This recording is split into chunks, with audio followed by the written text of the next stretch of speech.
नमस्कार दोस्तों, target with PS Parihar channel में आपका स्वागत है। आज के इस वीडियो में हम लोग बात करेंगे उत्तर प्रदेश लोक सेवा आयोग की नई भर्ती असिस्टेंट प्रोफेसर की। तो इस वीडियो को सभी छात्र देखें, वो छात्र भी देखें जो छात्र पहले से तैयारी कर रहे हैं, जो इस भर्ती के लिए आवेदन करने वाले हैं, और इस वीडियो को वो छात्र भी देखें जो नए छात्र हैं, जो असिस्टेंट प्रोफेसर भर्ती के बारे में जानना चाहते हैं कि कैसे बनते हैं असिस्टेंट प्रोफेसर राजकीय महाविद्यालयों में। तो उत्तर प्रदेश लोक सेवा आयोग ने ये नोटिफिकेशन आज जारी कर दिया है। विस्तृत नोटिफिकेशन है ये।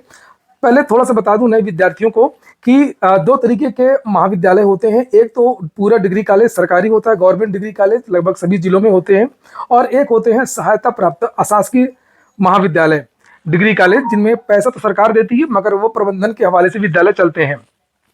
तो दो जगह से वैकेंसी भी आती है असिस्टेंट प्रोफेसर की। एक आती है उत्तर प्रदेश लोक सेवा आयोग से और एक आने वाली है शिक्षा सेवा चयन आयोग से, लगभग 900 पदों पर। तो जो शिक्षा सेवा चयन आयोग से भर्ती आती है वो अशासकीय सहायता प्राप्त महाविद्यालय हैं, यानी कि एडेड महाविद्यालय। और जो लोक सेवा आयोग से भर्ती आती है वो पूरी तरीके से जो सरकारी महाविद्यालय होते हैं, सरकारी डिग्री कॉलेज होते हैं, वहां की भर्ती होती है ये।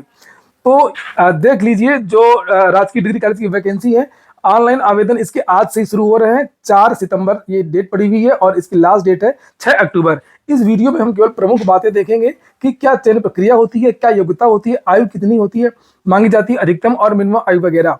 तो शुरुआत में तो केवल यही चीजें लिखी हुई हैं कि पहले आप ओटीआर करेंगे। लोक सेवा आयोग की जो भी भर्तियां होती हैं उनमें आवेदन करने के लिए वन टाइम रजिस्ट्रेशन करवाना होता है, और उसके 72 घंटे बाद आप लोग ऑनलाइन आवेदन कर सकते हैं। तो वही जानकारी यहाँ पर दी गई है। और इसमें जो परीक्षा की प्रक्रिया है, प्रीलिम्स, मेंस और इंटरव्यू। शैक्षिक अर्हताएं देख लीजिए, असिस्टेंट प्रोफेसर भर्ती के लिए कौन विद्यार्थी आवेदन कर सकता है। मैंने सुबह की वीडियो में हालांकि आप लोगों को जानकारी दी थी जब शॉर्ट नोटिस जारी हुई थी।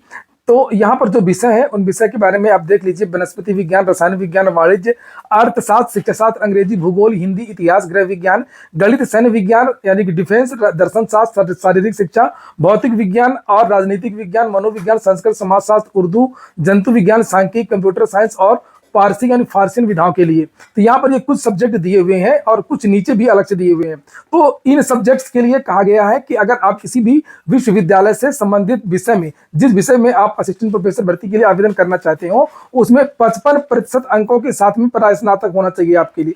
आपको ये देखिए यहाँ पर लिखा भी है, किसी भारतीय विश्वविद्यालय से संबंधित या संगत संबद्ध विषय में 55% अंक के साथ निष्णात उपाधि अथवा जहां कहीं भी ग्रेडिंग प्रणाली लागू हो वह पॉइंट स्केल में समतुल्य। तो ग्रेडिंग में आप निकाल सकते हैं, उसको निकाल लीजिए। अगर 55% के बराबर है, उससे ज्यादा है, तो आप लोग आवेदन कर सकते हैं। अगर आपने विदेश से पढ़ाई करी है तो उसके बारे में यहाँ पर कुछ चीजें लिखी गई हैं जिन्हें आप लोग देख सकते हैं। नीचे लिखा हुआ है कि अगर आपने संबंधित विषय में परास्नातक और 55% नंबर है तो उसके साथ में आप लोगों को नीचे लिखा है यूजीसी नेट के बारे में यह लिखा हुआ है। उपयुक्त अर्हताओं को पूरा करने के साथ साथ अभ्यर्थी ने विश्वविद्यालय अनुदान आयोग यूजीसी और सीएसआईआर, जो बीटेक वगैरह होते हैं, एमबीए वगैरह, जो साइंस के विद्यार्थी होते हैं उनके लिए एक सीएसआईआर से एक एग्जाम होता है नेट का। तो आपने वहां से उत्तीर्ण किया हो नेट, या यूजीसी से नेट किया हो, तो विश्वविद्यालय अनुदान आयोग द्वारा प्रतायित किसी इसी प्रकार की परीक्षा या इसी प्रकार की कोई स्टेट का अगर कोई एग्जाम होता हो जिससे आप लोग पीएचडी वगैरह कर सकते हो, ये देखिए लिखा है एसईटी, एसएलईटी उत्तीर्ण किया हो, अथवा उन्हें विश्वविद्यालय अनुदान आयोग एमफिल पीएचडी उपाधि के लिए न्यूनतम मानक प्रक्रिया विनियम 2009 और 2016 समय समय पर इसे बाद में किए गए संशोधनों जैसा भी मामला हो के अनुसार पीएचडी की उपाधि प्रदान की गई हो।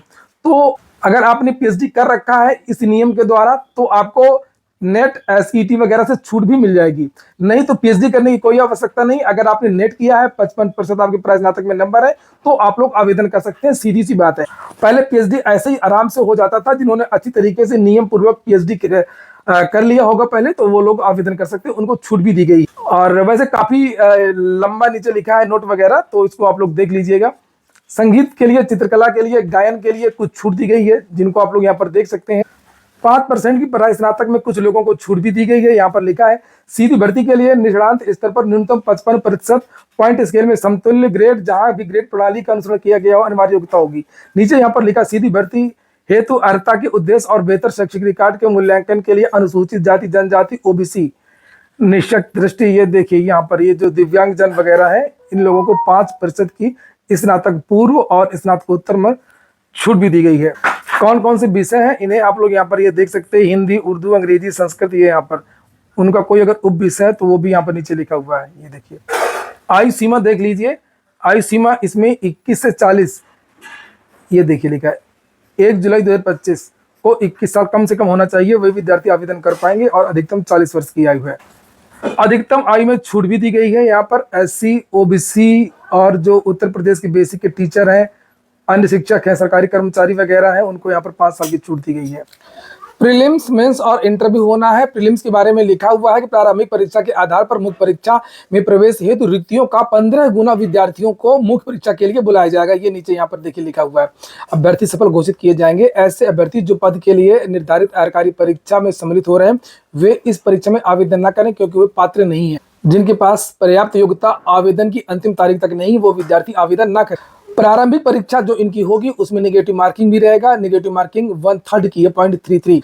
मिनिमम कट ऑफ भी है, इसमें लिखा हुआ है कि अनुसूचित जाति जनजाति को कम से कम 35% लाना अनिवार्य है और जनरल विद्यार्थियों के लिए 40% कम से कम नंबर लाना पड़ेगा प्रारंभिक परीक्षा में और मुख्य परीक्षा में। देख लीजिए यहाँ पर परीक्षा का प्रारूप पूरा दिखाया गया है। जो आपका प्री होगा असिस्टेंट प्रोफेसर भर्ती के लिए, उसमें 120 क्वेश्चन पूछे जाएंगे। जिस तरीके से एलटी ग्रेड का पिछला पेपर हुआ था लगभग उसी तरीके का है। इसमें 120 क्वेश्चन जो आएंगे, समान अध्ययन के 30 प्रश्न, जीएस भी है इसमें, प्रत्येक वैकल्पिक विषय के 90 प्रश्न पूछे जाएंगे। जबकि वैकल्पिक गणित के लिए लिखा हुआ है, अगर वैकल्पिक विषय जो गणित है तो उसमें उसके 70 क्वेश्चन पूछे जाएंगे। यानी कि कुल मिलाकर के 120 क्वेश्चन ये आपका है, 30 समान अध्ययन का, 90 ये एलटी में तो 150 क्वेश्चन पूछे गए थे, उसमें 30 क्वेश्चन जीएस के, 120 सब्जेक्ट के थे, लेकिन इसमें जीएस का ज़्यादा बड़ा योगदान कर दिया है तो थोड़ा सा दिक्कत हो सकती है। अब ये जो एग्जाम है वो पीसीएस लेवल का हो गया है और 2 घंटे का समय मिलेगा, 150 या इसका पूर्णांक रखा गया है। नीचे मुख्य परीक्षा का प्रारूप देख लीजिए, ये पूरा डिस्क्रिप्टिव है, लिखित है, लिखा है, यहाँ पर लिखित शब्द का यूज किया गया है। प्रश्न पत्र संख्या 1, प्रश्नों की संख्या 20, 10, 10, कुल पूर्णांक 200 और जैसे एलटी का मेंस है लगभग उसी तरीके का है। 8-8 नंबर के क्वेश्चन आएंगे 10 और 8 दाम 80, 10 क्वेश्चन और 12-12 नंबर के 10 क्वेश्चन, तो 120 नंबर। समयावधि 3 घंटा और नीचे यहाँ पर ये देखिए लिखा है ये 10 प्रश्न जो मैंने अभी आपको बताया 8-8 नंबर के, और उसके बाद खंड बा होगा, उसी पेपर में एक ही पेपर होगा। और यहाँ पर ये केवल आपका सब्जेक्ट का है, केवल आपका जो विषय है इसमें मुख्य परीक्षा में केवल आपका विषय से संबंधित क्वेश्चन ही आएंगे, इसमें जीएस कुछ भी नहीं आएगा, ठीक है। और नीचे अब आ जाइए इंटरव्यू, तो इंटरव्यू के बारे में लिखा है 25 अंक यथा शासनादेश अनुसार। फिर आगे जैसा शासनादेश आएगा जिस तरीके से अगर कुछ बदलाव होता तो फिर देखा गया है। अभी ये लोग पहले 30 का इंटरव्यू कर रहे थे, जब कैबिनेट के पास फाइल गई थी तो फिर सीएम योगी ने कहा था इसको 20 का किया जाए, तो इन्होंने 25 का करके नोटिफिकेशन जारी कर दिया है और जब शासनादेश जारी होगा, अनुमोदन जो भी होगा, फिर ये उसको करेंगे। लेकिन ये लगभग 25 का है, इनका भी प्रस्ताव बना करके जो भेजा है इन्होंने। तो लिखित परीक्षा साक्षात्कार, तो जो लिखित परीक्षा आपकी ये आपने देखा कितने का है, 200 नंबर का लिखित परीक्षा, 25 नंबर का इंटरव्यू, 225 में ही आपकी मेरिट बनेगी, ये है। और इसमें जो समान अध्ययन का जो सिलेबस है उसके बारे में जानकारी दी गई है जो प्रीलिम्स में आएगा, और अलग अलग सब्जेक्ट्स का सिलेबस भी दिया गया है। आप लोग जिसको जाकर के नोटिफिकेशन देख लीजिएगा, ये नोटिफिकेशन मैं अपने टेलीग्राम चैनल पर भी डाल दूंगा, तो आप लोग जाकर के वहां से भी देख सकते हैं। लेकिन अब अलग अलग सब्जेक्ट की यहाँ पर सीटें दी गई हैं, तो सीट आप देख लीजिए। एक बात और कहूँगा, जो भी नए छात्र हैं इस चैनल को सब्सक्राइब जरूर कर लें, मैं आप लोगों को इसी तरीके की ऑथेंटिक और सॉलिड जानकारियाँ सबसे पहले देता रहता हूँ। ये वनस्पति विज्ञान की सीटें हैं 79, रसायन विज्ञान की 87, कॉमर्स की काफ़ी सीटें हैं 157, चित्रकला की 8, अर्थशास्त्र की 61, शिक्षा शास्त्र की 14, अंग्रेजी के 92, भूगोल की सीटें हैं 46, हिंदी की हैं 87, इतिहास की है 58, गृह विज्ञान की है 28, गणित की है 79, सैन्य विज्ञान की 2, दर्शन शास्त्र की 14, शारीरिक शिक्षा की 59, भौतिक विज्ञान की 60, राजनीति विज्ञान की 57, मनोविज्ञान की 31, संगीत गायन की 6 सीटें हैं केवल, संगीत वादन सितार की 4 सीटें हैं केवल, संगीत वादन तबला की 4 सीटें हैं केवल, संस्कृत की 56 सीट है, समाजशास्त्र की 78 सीटें हैं, उर्दू की 3 है, जंतु विज्ञान की 79 है, सांख्यिकी की 2 सीटें हैं केवल, कंप्यूटर साइंस का भी 1 सीट दिया है, फारसी का है 1। टोटल जो सीटें हैं देख लीजिए नीचे 1253 है और अलग अलग कैटेगरी की सीटें दी गई हैं। जैसे आप लोग पहला कॉलम देख रहे हैं ये टोटल पद है, फिर अनारक्षित जनरल के पद हैं, जैसे जनरल के टोटल पद है 565 और उसके बाद में ये अनुसूचित जाति जनजाति ओबीसी ईडब्ल्यूएस और स्वतंत्रता संग्राम सेनानी वगैरह की हैं। ये हो गया आज का वीडियो। फिर भी कोई क्वेश्चन हो आप लोगों का तो कमेंट बॉक्स में आप लोग कमेंट कर सकते हैं, कोशिश करूंगा वीडियो बनाने का, नहीं तो वहीं पर जवाब दे दूंगा। पूरा वीडियो सुनने के लिए बहुत बहुत धन्यवाद। और फिर बता दूं, वीडियो को लाइक सभी को करना है।